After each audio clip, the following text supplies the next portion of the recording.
everyone, we're back. Hopefully this sounds a little better. Can you hear us? All right. We've rebooted the middleware, redone the server, did a few connections, called Cox. Restart, rolling restarts every 15 minutes. Exactly.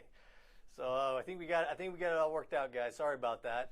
Hope you enjoyed the trivia. You know, we'll get your shirts out to you prime for the 6 winners. These are on their way. Pretty cool. I'm surprised you guys knew a lot of those answers, so that's pretty cool. But anyway, so can you make it a little bigger, Drew? The chat. Yeah, there you go. Sorry. Yeah. So good. So we have hopefully Sonia captured all your names. Those of you won. So we'll get started. Just get rolling. Keep the things rolling. And we wanted to show a few videos. Just you know, there's not a lot out about the game yet. As a matter of fact, the only videos we've shown have been of one area.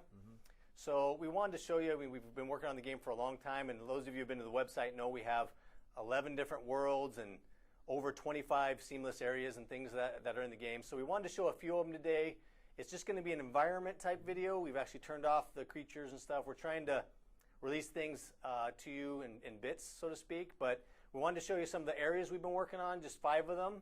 They're about 1 minute each, and mind you, Sonia, I think, has already warned you guys that she's going to be putting up the high-res, the high-def videos on YouTube afterwards on our channel. So you guys can all check them out afterwards and see the nicer versions of them, because you lose a lot of the quality, as you guys know, on Ustream, you know. Yep. So we'll just run through them real quick. I'll narrate them, and you guys can check them out, and we can talk a little bit more after that. And we have a few more things. I know we wanted to get to talking about guilds after this, but I thought you guys would like to see some of them. So we're going to throw up the first world. Where's the, go ahead and throw one of them up there, Drew. Start on the right there. Right. Yeah, just go ahead and start that one. That's cool. No, actually, no, start on that one. That one. Yeah, that one. So this is actually one of the secret areas on one of the levels called Varesh. We're kind of giving it away on this one, but I guess technically you guys still have to find it. So this is a lair into one of the world bosses. We won't go all the way to show you the world boss, but we just want to give you an example. The jetpacking as well. You can slide down this tube and kind of get your way into them. There's 2 other entrances as well to get into this boss. And but at the same time, this is one of the better ones. This is one of the better entrances. We're kind of giving it away. So only you guys who are on Ustream will know that this is the better way to get into this boss.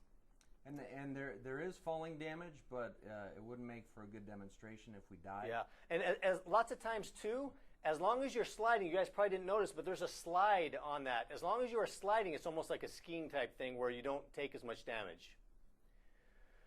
So here we're kind of going through this area here. So this is one of the entrances to the world boss. See the slide there? That's what keeps you from taking a lot of the damage. Looks like I'm almost slid into the wall there. Yeah, we've turned off the creatures for this one.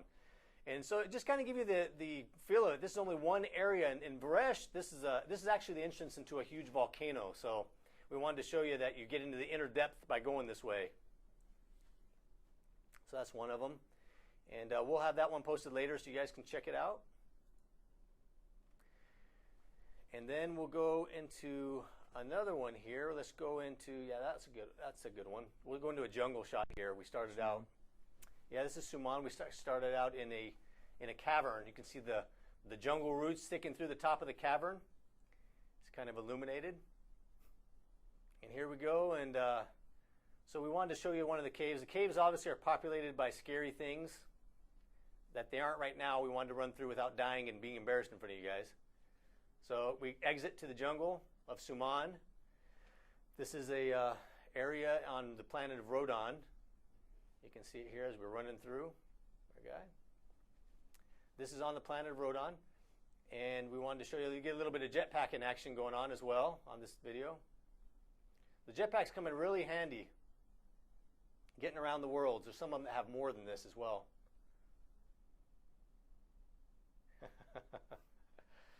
Nice observations there, guys. So we see it running through the thing. Yeah, that's actually I should mention the movement speed. Yeah. We're on sprint right now, so there's a normal run speed, and we're actually doing it on sprint to cover a little more ground. So here you see the jungle, the canopy, the large trees. This is actually Speed Tree 5, so we have a lot of lush, nice trees around. Good. And let's go, go and pick another environment there. We wanted to show you actually one of the instances as well. This is actually a 6-man instance, and it's a Rodon raid onto a Salient cloning facility. This is actually one of the things you'll do in a raid type thing. This is a raid boss type thing. So we're going through the actual. We wanted to show you an interior too, and it is a 6-person. So it's a cloning facility here, and this thing is huge to run through. We want to show you one of the middle ones where it actually gets into the depths of the cloning facility, shows the cloning pods and things. And if you want to play your own techno, you're welcome to have that booming in the background. But we wanted to make certain that when you get in here that you definitely feel like it's different from the other ones, and it feels more at place. If you're a Salient in here, and if you're in a Rodon or a human in here, it's designed to be foreign. Yeah, so you can see running. There will be a lot of people trying to stop you from running through as easy as we are now, but we wanted to show you the environments this time. So that's a real quick preview of just that one. Yep. We have a couple more. We'll go ahead and show you an outdoor environment now, and we'll show you more. This is a more arid zone. It has a lot of guard towers and things in it. So this is Murad. This is also on Rodon. We kind of kept it, most of them, to Rodon on the planet there. So this is a more arid planet. We wanted to actually show you the one of the Rodon miners, the city miners that you guys have probably seen in the last video that was inactive. Well, here in this area, the Rodon city is actually active and mining this area. So you can kind of see it. It's really huge. We flew up on it, wanted to show you the arid zone. So that you can actually enter that huge mining platform like the first one and go inside. So yeah, it's a huge city-type platform. Good. And last one. So for the final 1-minute video here, we'll go and I think it's on the far right there. Drew, we'll go ahead and cue it up. And this is actually a Salient planet called Calyx, and it's primarily crystal planet. And so you can actually mine a lot of other things on this planet as well. You harvest them as well, like we showed last time. So on this planet, so if you're a Salient, you will be visiting this world shortly after your first, after you create your character. You'll be on Sandara, and you'll be seeing this planet very quickly.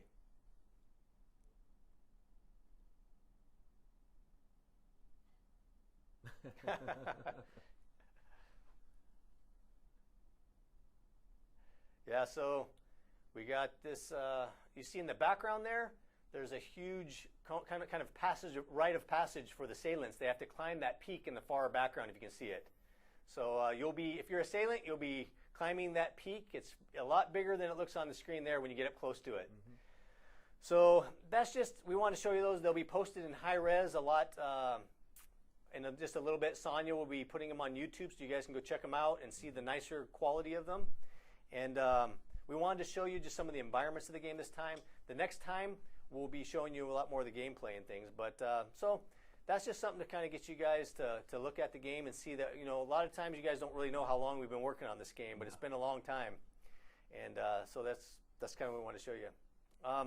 We're going to start out a little bit now. The focus of this video is really the guilds. We want to talk a little bit about, Sonia's been alluding to it the last week, and we wanted to guilds have obviously been really important to John and I, so we wanted to talk a little bit about what you could do in the game with them, or what you couldn't do, and you guys will, obviously it's open to you guys for questions, so you guys can totally ask away, and we'll answer them as we take them. But as far as guilds, we have in the game existing guild functionality. We want you guys to know that you will be able to have a guild leader who can assign officers.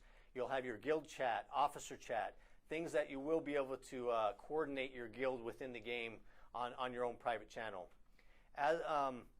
In the other things that we want to tell you about that are a little bit different are, we alluded it to you in our last video, and I wanted John to go over. One of the things we really feel strongly about, since it is a PvP-based type game, is the alliances that you can make within your guilds, and John's going to go over that a little bit. Yeah, one of the things that at least I found, and we actually found in gaming, is that you have your core group of friends, and I have a core group that we've been together anywhere from 7 to 10 years, depending on the different people. But we want to make certain that you can still have your core group together. And a lot of times what we see in our experience in MMOs and from the gamers that we've talked to is that you start factioning out when you want to do something because you don't have enough people. But ultimately, you'd still like to stay with your friends. So what the Alliance will do is, in essence, function as sort of a macro guild. And so you have all the guild structure, which Warren will get into in a minute. But I just wanted to give you an overview of the Alliance system. So in Alliance, you will have a guild leader that can decide to start an alliance. And so what they'll do at that point is talk to an NPC, they'll start an alliance, and at that point they can invite other guild leaders to the alliance. What that'll do is allow them to see in a roster players that are in the alliance that they can group with. Again, as I kind of alluded to a little bit last time, that you can do the alliances based on PvP, PvE, whatever you like, the time of day you're on, but ultimately it allows you greater functionality and greater grouping of the people that want to do the same things as you.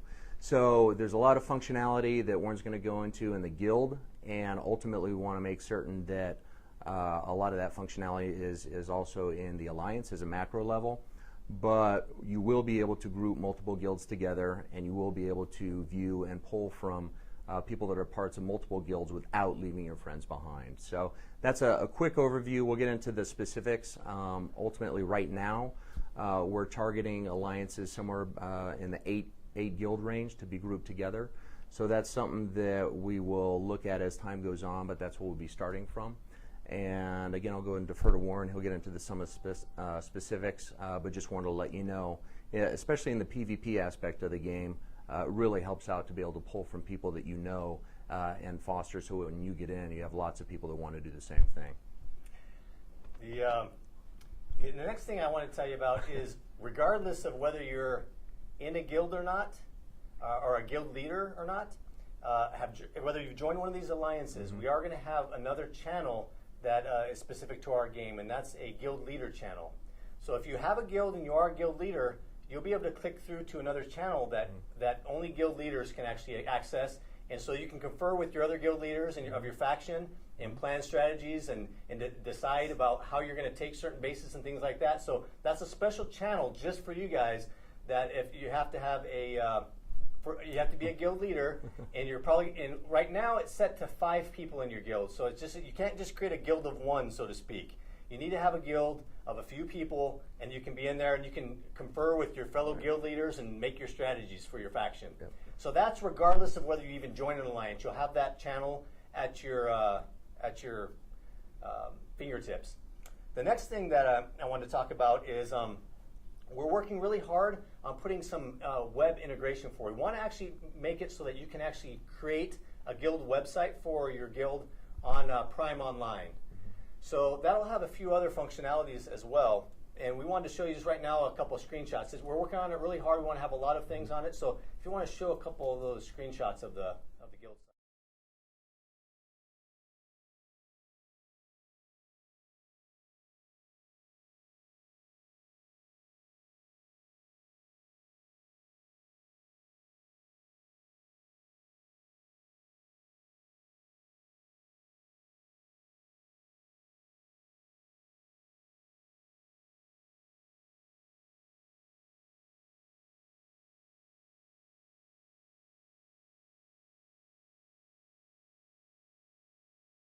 Can you guys hear us? There we go.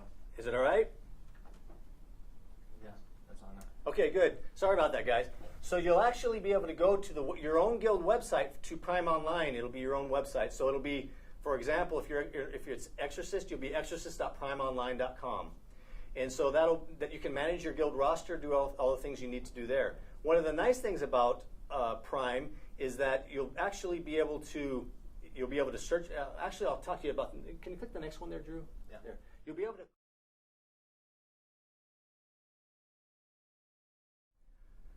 So Repeat that last sentence.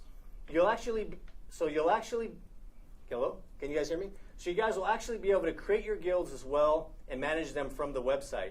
One of the nice things as well is if you are a member of a guild, whenever the game launches and you create your characters, you'll have the option to actually automatically be in that guild in the game. It'll ask you right when you sign up at the very beginning of the game, do you want to actually be in this guild? So it doesn't prohibit you from being in another guild. If you want to create a character that's in another guild, that's fine. But say I'm a member of Exorcist online, it'll ask you, do you want to make this character a part of Exorcist? So right when I enter the game, I'm a member of a guild if I like. And all that's managed from the website. And there'll be a lot of other really cool features from that. Another thing, too, that we want to do from the website is allow you to upload a small icon that will represent your guild. That will actually be right next to the player's name. So right above your head, you can have your guild symbol that's right next to your name. So it'll be easily identifiable by color and by symbol. And that will be controlled by you guys. You guys can actually upload them. They're a small little icon, and you guys can pick them and kind of manage your icons that way. So we have a few things that we're trying to do now to answer a few of your other questions. So far, the things that aren't guaranteed in for launch is the guild bake. That's the biggest one. Just want to throw that out there. Some people have been asking about that. We're working on that. It may or may not be in for launch because we're working on so many other features in the game. So that's one thing that we're working on. The other things, if you guys want to ask away, it's really open to you guys now. There's a couple things that were brought up. So just to as a reminder, what we want to make certain is for the guild leader chat, that when we talked about the 5 people, ultimately we just don't want everybody to make a guild with one person and then everybody just spams this guild leader chat. It's designed so you can pull from groups of people, because again, the idea is to get more people into the PvP area playing against other people. So rather than have one person come in and enter the battle, we want to have dozens in essence coming in and entering the battle. So that will allow you to do that. Won't necessarily force you into an alliance, but maybe you'll meet new people and form an alliance later on. Mm-hmm. And MMO Unforgiven is asking some really good questions about guild perks and a guild leveling system. And at launch, we don't anticipate those being a part. We have thought of them, and we'd like to put those in, but no, we're not putting those in right now. So at the launch, we don't think it's critical at the beginning of the game, but we did want to mention that. So we'd love to do that, though, just so you know. I mean, we have a lot of good ideas, but I don't think it's critical for the launch of the game. Maybe a few months out, we'll put something like that in when the guilds are more established. And a couple of questions in regard to, there's a question about voice chat. When the game launches, it won't have voice chat. When we looked at our core features, it's something that's nice. One of the things, though, is as core gamers, we actually tend to use Vent or TeamSpeak, which Vent is not designed or allowed to integrate into games. So it's a standalone third party. So it is something we looked at. We have talked with a lot of the major voice providers. But it is not something that will be in the game at launch. Good. And then, let me see here. Let's going through all your questions here. The S. Roberts is asking which version of DirectX is required. Right now, it's version 9B, so it's fairly standard. And ultimately, hopefully, when you're looking at the game, what we decided when we design the game is that we didn't want to be totally next gen on graphics, so far ahead that only 5% of the populace could use it, but it isn't something that if you have a 10-year-old computer will run optimally. But anything purchased within the past couple of years, you can go to our site and see the specs on there. You'll be able to run the game. Okay, Nimi and Jostle and a few other people that scrolled up were asking about guild emblems on cloaks. Right now, it just hovers above your name. It's not implemented. And one of the main reasons right now is that we don't have a cloak slot per se. The slot for your skin suit gets covered up as you add armor onto your character. Mm-hmm. There's some symbols for your faction on your under armor, so to speak, but it gets covered up by your regular armor. So we'd have to make the decals on your armor itself for each faction. And so that's not implemented as of yet. We'd like to. We haven't thought of that, but we do want it. You actually do have it hovering above your name, so that's pretty cool. And one of the questions was, and I see your answer there, Corvid, is that there is not a Mac version. but it is something that in talks with Hero that they are looking to implement. So if Hero Engine does get to a point to where they have a Mac version, then we would look to port that as well. I have a brother that's an adamant Mac user and tells me all the time about their superiority. So that is something that if we can do it, we will. Yeah. Ransom Milk asks if you can turn off the hovering emblems, and the answer is yes. Yeah. Mm-hmm. If you're a hardcore PvPer, you probably don't want a big bullseye above your head, so we allow you to put that off. And Mura, the idea of emblems on jetpacks, that's an awesome idea, and that's really what we're exploring. That'd be a perfect place for it. Mm-hmm. Couple of things. So when you make a guild or you make an alliance, you will have a default chat channel, and then there'll also be an officer channel that you can use. Right now, the targeting size for guild right now that we're looking at is around 200, which is variable, but that's the size that we're targeting. To whereas what we want is your guild to be active rather than loaded with an enormous amount of players that don't, or characters that don't log in. We want to make certain that the people in there are actually contributing to your guild. And Real asked if turrets will only fire on targets that the engineer is in combat with, and the answer to that is currently that is yes, Real. You have to be engaged in combat with them. It got a little too, it's a little too aggro-fest if it's just enemy players. So you have to engage in it. It's more of a additional damage for the engineer himself. Not that it won't change. Right now we can actually make him attack anything we want, but right now it seemed to be more able to control if it was just targeted on your target. Mm-hmm. Let's see. There are movement speed increases, and I'll leave it at that for right now, that are outside of the standard sprint. But one of the things that we definitely wanted to make certain that you have is the ability to stay together with your group for the most part, and engage together rather than having a one-off where you're off by yourself. So we want to allow players to stay together because the combat is normally a lot more fluid. It's a lot more exciting when there's more players. So if you're traveling more players toward the same speed, you tend to have that. So it is something that's in there. It's being tweaked right now. So how many it'll affect is still not fully decided, but we will have speed buffs. Cool. And let me see here. Right, Deadly asked if you can put a bounty on a guild instead of just a single player. And the answer to that is single player only right now. You can't bounty a guild. Mm-hmm. That's a good idea though, Deadly. And Craw, I would say that wait for more information on that. In regard, you were asking about controlled vehicles. So we're not announcing anything on that yet, but we do have plans for that. Cool. And good. So, well, you guys are all over the board today. I thought we were going to get a ton of guild questions. You guys just right on to the next thing.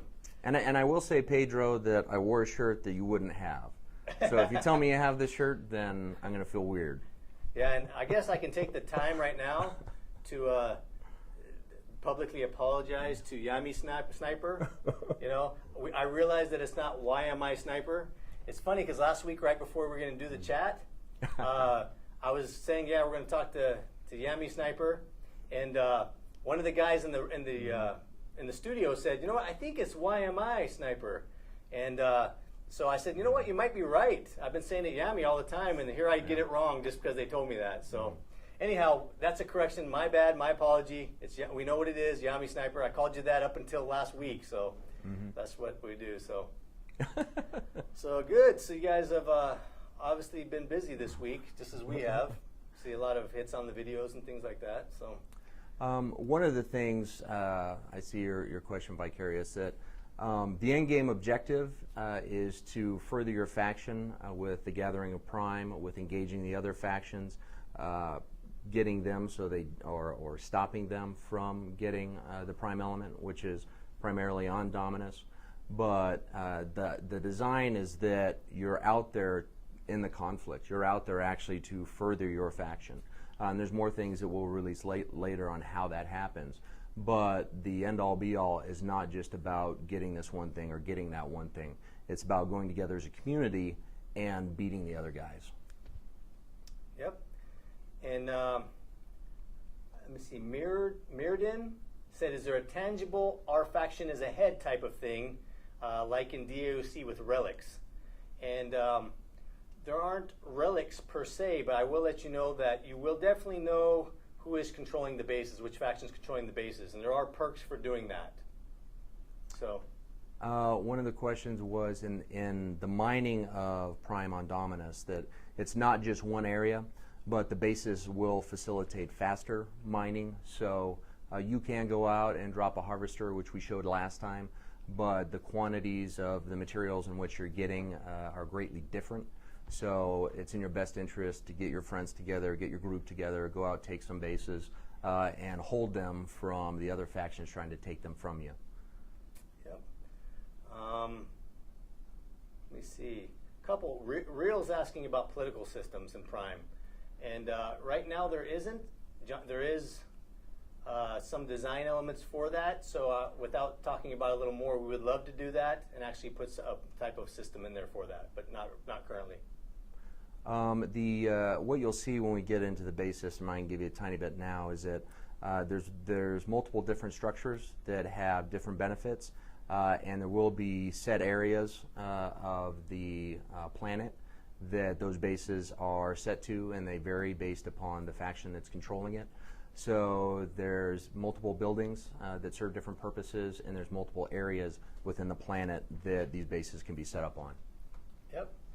And Phantom 268 said, if a harvester is planted, does it lock it out to other players, or can multiple harvesters function simultaneously on a deposit? And the answer to that is yes. Multiple harvesters can be deposited on the same deposit, and other players can't mess with your harvester. And that's one of the reasons they dig underground. Really, another player could walk right over it, and they wouldn't even know that it's there, so to speak. So they won't know where you're harvesting, but you will. It'll show up on your map. Mm-hmm. One of the questions, what are some of the things about what the bases do, is they will allow you to do things like port to different areas or come back at different areas. So ultimately, when you are on the planet and you're mining the Prime, is that these things will allow you to harvest more of them. If you do not have them, you will not be able to harvest near what someone that has them has, if that makes sense. And let me see here. Looks like RaidSoft was asking, will people be able to snipe kill your bases at any time, or are planned sieges needed?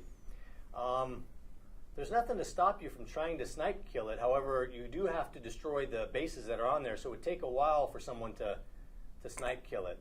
And so it's more of a planned siege type thing. And as John alluded to earlier, there may be some things that would help your faction to do that. Mm-hmm. Let's see, where are we at? A few more. Okay. Let's see here. Well, I'll open up to you guys real quick and ask you guys a couple questions. We have a few, and Sonia can jump in here as well and ask kind of, since you guys are on the live feed, we can ask you guys really what you guys want to hear about next week, so we can kind of plan and put onto the website. What's the next thing? What's the next info dump, as Sonia likes to call them, that you'd like to see on the website? And what's the next thing we can talk about and show you videos of? Wow, so I'm seeing that you guys want a lot of information about PvE, so we'll definitely be bringing you information about that. Yeah, PvE. Yep. No, just kidding. And crafting. It looks like PvP and crafting. So that was in jest. So yeah, our game does have the PvE element, but that's definitely something that we can see, and obviously that we've talked to, is that obviously PvP and crafting are two main things. So we will definitely get that in the hopper for you guys to check out. Good. So that'll be the next type of info. We'll work it between those two and Sonia and figure out which one we're going to go over. But those sound good to me. The economy's a good one too, Mirrodin. So good. So yeah, and hopefully, as we'll be talking about beta invites very soon, you guys. That's really top of our list as well. things are going really well for the patcher, like we said. So we're hoping to get that out to you really soon. It's looking good. We're very close. A lot closer than we were last week. We've got the solid state systems patcher kind of going into place. So okay. So keep on the boards, keep them active, and let us know what you're looking for. We've got the stream, so we go back and we look at it and we know what you're looking for on this. So we'll put those things into the package and into the steps for future videos. And actually, that's about all I got. So yeah, that's all I got. So once again, hey, thanks. We'll get the shirts sent out to you guys who are the lucky winners for or not so lucky, I guess, the really knowledgeable winners, I should say. Yeah, and thanks for bearing with us at the beginning. That those things happen, and obviously we have our sound studio, but there are some things that even we have problems with. So I appreciate you guys staying with us, and we look forward to seeing you next week. Make sure you get your info over to Sonia. Those of you who got